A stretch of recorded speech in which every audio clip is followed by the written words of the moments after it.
Doctor Mohammad ইউনূসকে আপনারা সাইডে রাখুন।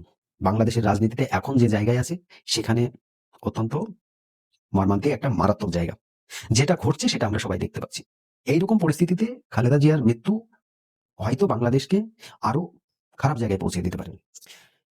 সাবেক প্রধানমন্ত্রী শেখ হাসিনাও কিন্তু তার প্রতিদ্বন্দ্বীর মৃত্যুতে তিনি শোক প্রকাশ করেছেন। শেখ হাসিনার ছেলে আ তিনিও কিন্তু শোক প্রকাশ করেছেন। তো দেখুন, রাজনীতি আলাদা, প্রতিদ্বন্দ্বী আলাদা।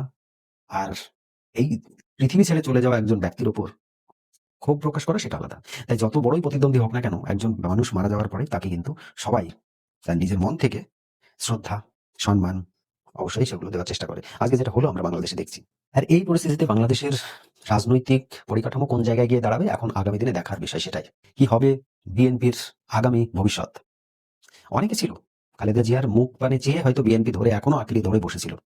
এবার কি সেই পরিস্থিতি এখনো থাকবে? কি মনে হয় আপনাদের?